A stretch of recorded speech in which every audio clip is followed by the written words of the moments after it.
Hello friends, कैसे हैं आप लोग। तो काफ़ी दिनों के बाद मैं फिर एरो सीरीज़ में दोबारा वापस लौटा हूँ। एक्चुअली कुछ काम का प्रेशर रहता है, ज़्यादा टाइम नहीं मिल पाता है, बहुत सारे वर्क्स और भी देखने पड़ते हैं। तो इस वजह से मैं वीडियो नहीं बना पा रहा था, लेकिन कोई बात नहीं। एरो सीरीज़ का जो सफ़र है वो चलता रहेगा। मैं टारगेट के हर स्टूडेंट को नीट में सेलेक्ट करवाने का जो है कमिट लिया हूँ कि जो टारगेट बैच के स्टूडेंट हैं, जो प्रिपरेशन कर रहे हैं, जिनका सिलेक्शन नहीं हो पा रहा है, उन लोगों को मैं चाहता हूँ कि ज़्यादा से ज़्यादा गाइड करूँ और उन लोगों को एरो सीरीज से अच्छे से उनके जो है प्रिपरेशन में एक बूस्टअप में जो है क्रिएट करने का कोशिश करूँ। तो ठीक है, आज हम लोग देखेंगे एक कुछ और सवाल। लास्ट में मैंने कुछ सवाल कराए थे एरो सीरीज 6 में, जो आप देख सकते हैं। उसका लिंक वगैरह सब कुछ अवेलेबल होगा, ठीक है। यूट्यूब के एल्गोरिथम में आप देख लीजिएगा, टाइप कीजिएगा संकल्प क्लासेस फिजिक्स। और ठीक है, अब जो है हम लोग ये जो पार्टिकुलर एरो सीरीज 7 देखेंगे, इसमें भी हम लोग कुछ सर्किट के क्वेश्चन करेंगे, इलेक्ट्रिकल के क्वेश्चन करेंगे कुछ, और उसमें करंट वगैरह के क्वेश्चन करेंगे। कहीं कहीं पर हम केसीएल वगैरह के भी जो है क्या बोलते हैं, चार्ज कंजर्वेशन पर बेस्ड भी कुछ पार्ट करेंगे। तो ठीक है, आगे हम लोग बढ़ते हैं।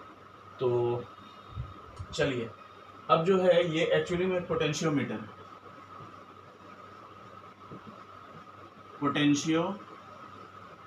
है, ठीक है। अब देखिए, एक पोटेंशियोमीटर जो दिया है, तो पोटेंशियोमीटर जो एक्चुअली में होता है, ये हमारे पोटेंशियल ग्रेडियंट को बताता है, ठीक है। तो एक्चुअली में ये जो पार्टिकुलर पोटेंशियोमीटर हमको दे रखा है, इसमें इसका पोटेंशियल है। हम जानते हैं जो बड़ा वाला पार्ट होता है वो क्या होता है, पॉजिटिव होता है। छोटा वाला पार्ट क्या होता है, नेगेटिव होता है। तो हम लोग एक चीज़ यहाँ पे गौर करेंगे कि ये जो लेंथ दे रखा है, ये कितना दे रखा है, 4 मीटर लेंथ दे रखा है। रेसिस्टेंस कितना दे रखा है, 10 ओम दे रखा है। हमको इसमें निकालना है पोटेंशियल ग्रेडियंट।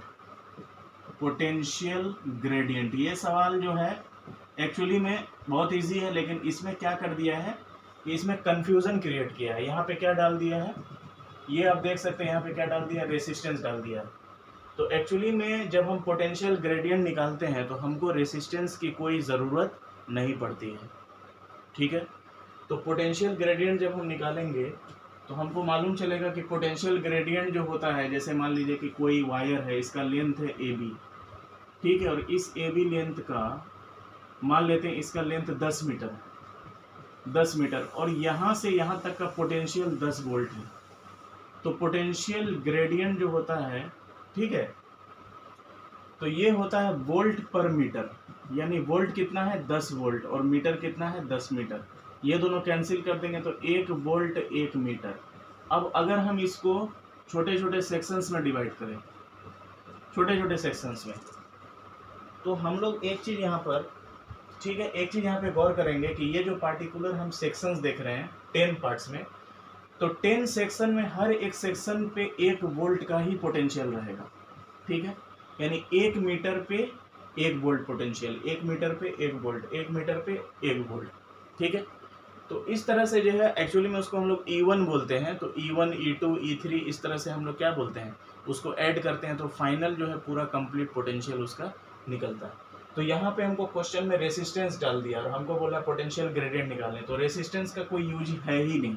तो रेसिस्टेंस जो 10 ओम है इसको हटा देंगे, इसको क्वेश्चन में कंफ्यूजन करने के लिए डाला है, ठीक है। बहुत स्टूडेंट रेसिस्टेंस यूज करके कुछ से कुछ कर देंगे। तो डायरेक्ट हम पोटेंशियल ग्रेडियंट इस क्वेश्चन का निकाल देंगे। इसका लेंथ कितना है, 4 मीटर, और पोटेंशियल कितना दे रखा है सर्किट पे, ए से बी सेक्शन में 2 वोल्ट दे रखा है। तो पोटेंशियल ग्रेडियंट वोल्ट पर मीटर, वोल्ट पर मीटर, यानी वोल्ट कितना दिया है, यहाँ का पोटेंशियल 2 वोल्ट दिया है, और ये कितना दिया है, 4 मीटर। यानी इसको जब हम कैंसिल करेंगे तो 1/2 वोल्ट पर मीटर, ये कितना हो जाएगा, 0.5 volt per meter. And this is the potential gradient of that particular circuit, where the resistance is not necessary to use. Resistance is only given for the confusion purpose. That's why the potential gradient is volt per meter, 0.5 volt per meter. यानी हर 1 metre पे कितना potential होगा, केवल 0.5 volt ही होगा। 1 metre पे 0.5 volt, 1 metre पे 0.5 volt, और सारे मीटर पे अलग अलग पोटेंशियल को अगर हम ऐड करेंगे 0.5 0.5 0.5 0.5, तो कितना हो जाएगा टोटल, टोटल क्या हो जाएगा, इस पार्टिकुलर टर्मिनल के जो है पोटेंशियल के बराबर हो जाएगा, 2 वोल्ट के बराबर। तो ये कंफ्यूजन क्रिएट करने के लिए आर दिया था, इसीलिए सवाल किया, लेकिन ये सवाल इजी है, डिफिकल्ट नहीं है, आसान सवाल है, बस कंफ्यूजन क्रिएट करने के लिए आर दिया था। तो ऐसा नहीं होता है कि जो डाटा क्वेश्चन में गिवन होता है वो हर डाटा जो है नेसेसरी है कि हर डाटा हम यूज़ करेंगे, तो यूज़ करने के बाद जो है उसको हम क्वेश्चन में अप्लाई करेंगे। कुछ कुछ डाटा ऐसे गिवन होते हैं जो बेवजह गिवन होते हैं, उसका कोई यूज़ नहीं होता है, तो वहाँ पे हमको जो है अपना जो है एक क्या बोलते हैं उसको, एक अपना जो है लॉजिकल जो है थिंकिंग को जो है देखना पड़ता है। तो ठीक है, ये सवाल आप चाहें तो इसको नोट भी कर सकते हैं, ठीक है, या अगर आपको समझ में आ गया तो आप ऐसे भी देख सकते हैं, जैसे आपकी इच्छा। तो चलिए हम लोग आगे बढ़ेंगे अब।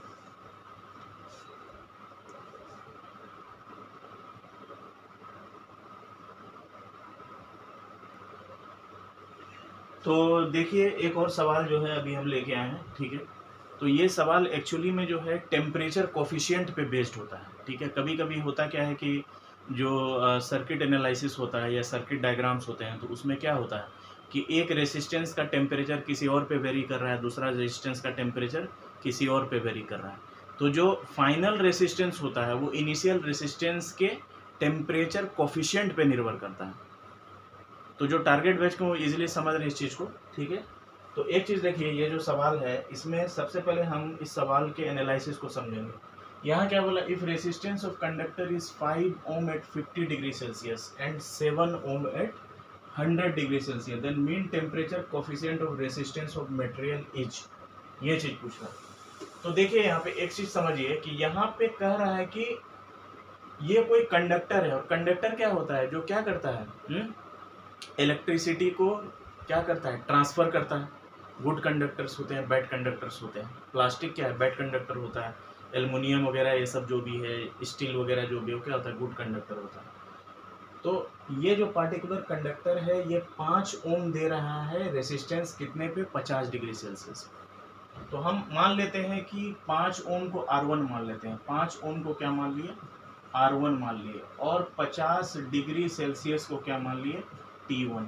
तो R1 किस पे चल रहा है, T1 पे चल रहा है। उसी तरह 7 ओम को हम मान लिए R2, और क्या दे रखा है, 100 डिग्री सेल्सियस, इसको क्या मान लिए, T2। तो अब जो है हमको एक चीज यहाँ पे समझना है कि ये जो पार्टिकुलर R2 जो रेसिस्टेंस हुआ वो R1 के ही टेम्परेचर कोफिशिएंट के कारण क्रिएट हुआ। तो यहाँ पे हम एक चीज देख सकते हैं कि ये जो होगा आपका पार्टिकुलर चीज, ये जो होगा R2, ये जो होगा T2 पे निर्भर करेगा, R1 T1 पे निर्भर करेगा, डिपेंड करेगा। अब डिपेंड जब करेगा तो टेम्परेचर कोफिशिएंट होता है जिसको हम लोग क्या बोलते हैं, अल्फा से डिनोट करते हैं। तो हम यहाँ पे एक चीज लॉजिक लगा सकते हैं कि जो R2 होगा वो होगा R1 alpha times of T2 minus T1, ठीक है। R2 जो होगा वो क्या होगा हमारा, R2 जो होगा वो क्या होगा हमारा,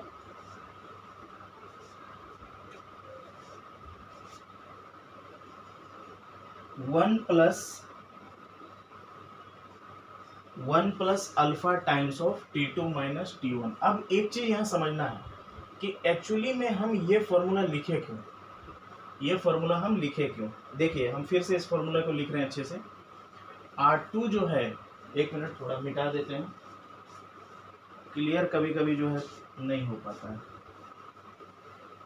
लिखना, जो है थोड़ा सा कभी मार्कर ये हो जाता है। तो देखिए R2 जो है ये R1, उसके बाद bracket 1 plus alpha times of T2 minus T1। ये एक फॉर्मूला होता है जिसमें हम ये देखते हैं कि जो रेसिस्टेंस होता है कि नहीं, तो वो रेसिस्टेंस का जो फाइनल पार्ट होता है वो इनिशियल पार्ट के रेसिस्टेंस और टेम्परेचर कोफिशिएंट अल्फा पे निर्भर करता है। लेकिन एक्चुअली में क्या होता है कि जैसे ये एक हम पेन ले रहे हैं, इसका ये फाइनल T2 टेम्परेचर है, इनिशियल क्या है, T1 टेम्परेचर है। तो T2 और T1 के बीच में जो डिफरेंस होगा, ठीक है, उसको अगर हम टेम्परेचर कोफिशिएंट से जो है गुना कर दें, और गुना करने के बाद उसका जो है इनिशियल रेसिस्टेंस से भी उसको अगर हम फंक्शन पे ला दें, तब हमको ये मालूम चलेगा कि एक्चुअली में जो फाइनल रेसिस्टेंस है that is the function of initial resistance that is combined with the temperature coefficient and there is a difference of the final temperature and the initial temperature. So T2 is the final temperature and T1 is the initial temperature. तो हम यहाँ पे देख सकते हैं आराम से. अब ये सवाल जो है 2 सेकंड का सवाल है, आराम से बनेगा. तो R2 जो है वो क्या दे रखा है 7 ओम, और ये R2 किस टेम्परेचर पे दे रखा है 100 डिग्री सेल्सियस पे. तो हमको क्या करना है कि ये जो पार्टिकुलर 100 डिग्री सेल्सियस है ये फाइनल टेम्परेचर हो गया, और ये जो 50 डिग्री सेल्सियस है इनिशियल हो गया. तो कोई भी टेम्परेचर, जो थर्मोडायनेमिक्स का रूल होता है वो क्या बताता है कि टेम्परेचर हाइयर, कोई भी चीज़ का जो हीट फ्लो होता है वो हाइयर से कहाँ होता है, लोअर की तरफ होता है. तो हाइयर क्या है T2 और लोअर क्या है T1. तो यहाँ पे हम देखेंगे कि R2 किसको डिनोट कर रहा है, T2 को डिनोट कर रहा है. तो हम लिख देंगे यहाँ पर R2 कितना है 7 ओम. ठीक है ना. तो हम सिर्फ यहाँ पे 7 लिख रहे हैं. ठीक है, ओम से ओम जो भी होगा वो कैंसिल हो जाएगा, R2 बाय R1. R1 क्या है 5 ओम. ये हो जाएगा 1 plus alpha times of, alpha कितना है फाइनल टेम्परेचर T2 हम कितना निकाले थे 100 डिग्री सेल्सियस, और किस पे था वो 7 ओम पे था. तो 100 डिग्री सेल्सियस माइनस T1 कितना है 50 डिग्री सेल्सियस. ठीक है, इस चीज को ध्यान रखिए. T1 कितना है 50 डिग्री सेल्सियस. T1 किस रेसिस्टेंस पे है R1 रेसिस्टेंस पे. तो अब देखेंगे ये ओम है और ये ओम है, तो 7 ओम बाई 5 ओम, ओम से ओम का टर्म क्या हो गया कैंसिल हो गया. ये बचा मेरा 1 plus alpha times of 100 degree Celsius minus 50 degree Celsius. कितना बचेगा बोलिए 50 डिग्री सेल्सियस बचेगा, है कि नहीं. अब हम यहाँ पे सॉल्व कर सकते हैं इसको आसानी से. 7 बाई 5 माइनस 1, ये क्या होगा अल्फा इंटू 50 डिग्री सेल्सियस. तो हम इसको जब सॉल्व करेंगे तो मेरा कितना आएगा 7 बाई 5 माइनस 1 करेंगे तो ये कितना हो जाएगा 7 बाई 5 माइनस 1, ये कितना हो जाएगा 7 माइनस 5 बाई 5, यानी कि ये कितना हो जाएगा 2 बाई 5. कितना हो जाएगा, ये कितना हो जाएगा 2 बाई 5 हो जाएगा, और ये क्या हो जाएगा अल्फा इंटू 50 डिग्री सेल्सियस. तब देखिए यहाँ पे बॉक्स बना के सॉल्व कर देते हैं. देख लीजिए यहाँ बॉक्स बना के सॉल्व कर देते हैं, क्योंकि कैमरा थोड़ा ये हो जाता है कभी.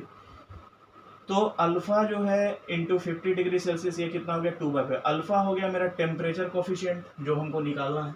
अल्फा मेरा क्या है टेम्परेचर कोफिशिएंट. तो हम देखेंगे कि जो टेम्परेचर कोफिशिएंट होगा ये एक कांस्टेंट टर्म है. ठीक है, तो पर डिग्री सेल्सियस पे आएगा टेम्परेचर कोफिशिएंट, क्योंकि ये पार्टिकुलर क्या है डिग्री सेल्सियस से मल्टीप्लाई उधर जाएगा क्या हो जाएगा डिवाइड हो जाएगा. तो अल्फा जो टेम्परेचर कोफिशिएंट होगा वो कितना निकलेगा 2 बाई 5 इंटू कितना होगा 50 डिग्री सेल्सियस. तो पर डिग्री सेल्सियस इसको सॉल्व किया तो 5 इंटू 5 कितना हो गया 25. 25 को जब हम दो से डिवाइड करेंगे कितना हो जाएगा, कीजिए कैलकुलेशन कीजिए कितना हो जाएगा 25 और 2 25 4 100 25 8 200.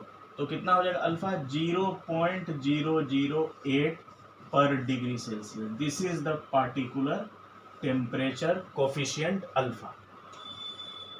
तो चलिए ये सवाल जो है एक्चुअली में हम लोग को समझ में आ गया. 5 ओम R1 रेसिस्टेंस पे था, 7 ओम R2 पे था. R2 जो रेसिस्टेंस होगा वो R1 का क्या होगा अल्फा टाइम्स में टेम्परेचर डिफरेंस का फंक्शन होगा. तो वही चीज़ हम लोग यूज़ किए R2 T2 R1 T1 R2 R1 plus alpha T2 minus T1 T2 final temperature T1 initial temperature. ये 7 ये 5 सारे ओम के टर्म्स क्या हो गए कैंसिल हो गए, और इस तरह से हमको अल्फा मालूम चला. तो इस तरह के सवाल जनरली नीट में पूछे जाते हैं, और बढ़िया सवाल है. कहीं कहीं पर कैलकुलेशन मिस्टेक होता है तो गलती हो जाती है, लेकिन अल्फा जो है ये क्या है मेरा पर डिग्री सेल्सियस पे आएगा 0.008. तो ये सवाल इस तरह का नीट में पूछा गया है. मैं नहीं जानता किस ईयर में, शायद 1 या 2 साल पहले नीट में पूछा जा चुका है इस तरह के सवाल, मतलब इस पैटर्न पे बेस्ड. ठीक है, तो ठीक है, अगर आप चाहें तो इस सवाल को नोट कर सकते हैं, और फर्दर जो है हम लोग फिर आगे बढ़ेंगे. और नोट नहीं करना है तो आप इसको देख के भी समझ सकते हैं, जैसी आपकी मर्जी.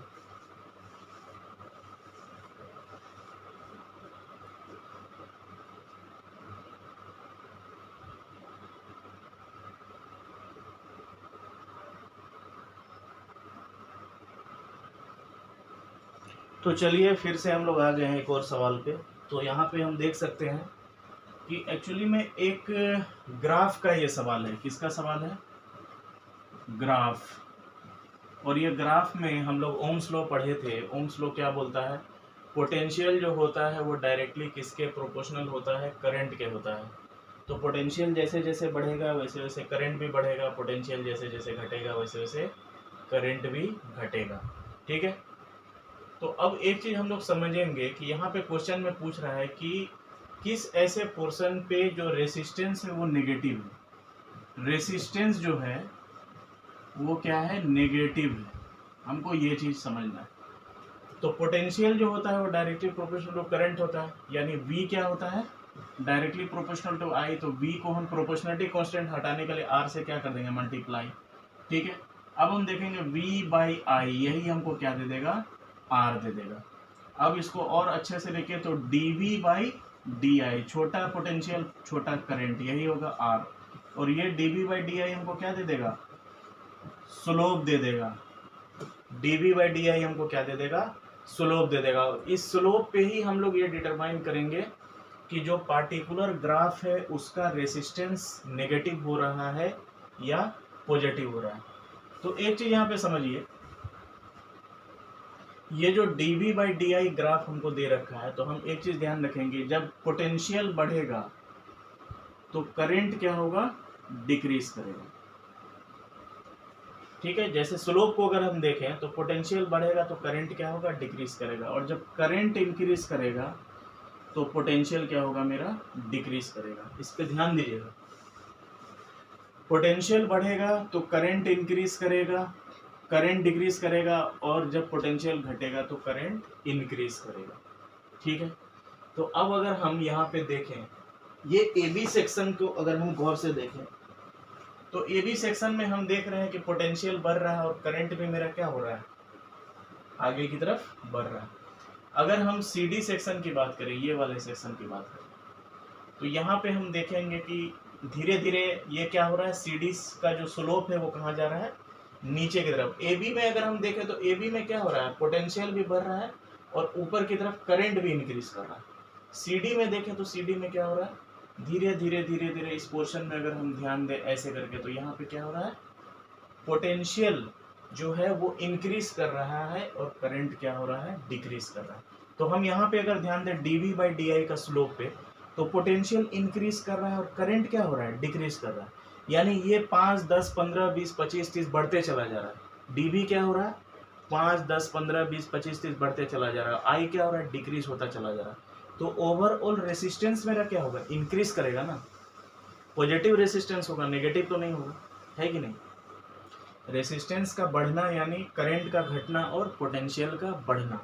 तो हम ये कह सकते हैं कि जो CD है यहाँ पे रेसिस्टेंस नेगेटिव नहीं होगा। ठीक है। यहाँ पे रेसिस्टेंस CD पे नेगेटिव नहीं होगा। अगर हम DE की बात करें, ये वाले पोर्शन की बात करें, तो हम यहाँ पे देख रहे हैं कि यहाँ पे क्या हो रहा है कि ये जो पार्टिकुलर पोर्शन है मेरा, ठीक है, इसके हर एक पॉइंट पे अगर हम ध्यान दें ऐसे करके इस तरह से, तो करंट तो बढ़ रहा है लेकिन पोटेंशियल मेरा क्या हो रहा है? डिक्रीज कर रहा है। आप गौर से देखिएगा इस जगह पे पोटेंशियल क्या हो रहा है? मेरा इंक्रीज कर रहा है, आगे बढ़ रहा है। और ये वाले पोर्शन पे करंट ज्यादा इंक्रीज कर रहा है और पोटेंशियल मेरा क्या हो रहा है? डिक्रीज कर रहा है। तो हम अगर डी पोर्शन की बात करें तो यहाँ पे हम देख सकते हैं कि करंट मेरा इंक्रीज कर रहा है, यानी डिनोमिनेटर मेरा क्या हो रहा है? इंक्रीज कर रहा है, और पोटेंशियल क्या हो रहा है? डिक्रीज कर रहा है। तो डिनोमिनेटर इंक्रीज करने का मतलब क्या है? जैसे ये हो गया 4, 5, 6, 7, 8, 9, 10, 15, 20 बढ़ते जा रहा है, करंट बढ़ते जा रहा है, पोटेंशियल घटते जा रहा है। तो ओवरऑल क्या हो रहा है? ये घट रहा है, ये बढ़ रहा है, ये घट रहा है, नीचे वाला बढ़ रहा है। तो नीचे वाला बढ़ेगा तो रेसिस्टेंस क्या होगा? घटेगा ना। अगर कोई चीज डिनोमिनेटर का बढ़ेगा तो रेसिस्टेंस क्या होगा? घटेगा। तो I इंक्रीज हुआ तो रेसिस्टेंस क्या हो गया? नेगेटिव। इसलिए ये जो पोर्शन है इसका रेसिस्टेंस क्या होगा? Negative resistance. ये क्या होगा? Negative resistance. तो इस तरह के ग्राफ के सवाल कभी कभी पूछे जाते हैं, जनरली कम पूछे जाते हैं ग्राफ के सवाल, लेकिन ग्राफ के सवाल कराने का मेरा यही मकसद था कि हम लोग को ग्राफ में क्या देखना है, चीज़ों को, एक एक चीज़ों को काफ़ी जो है मतलब कि माइन्यूटली देखना है कि कहाँ पे क्या बढ़ रहा है, कहाँ पे क्या घट रहा है। अगर थोड़ा सा गलती हो गया तो फिर हमारा सवाल क्या होगा? गलत हो जाएगा। पोटेंशियल बढ़ा करंट घटा, करंट बढ़ा पोटेंशियल घटा, तो डी पोर्शन का रेजिस्टेंस क्या होगा, नेगेटिव। तो आप चाहें तो इसे नोट भी कर सकते हैं और फिर हम लोग आगे बढ़ेंगे।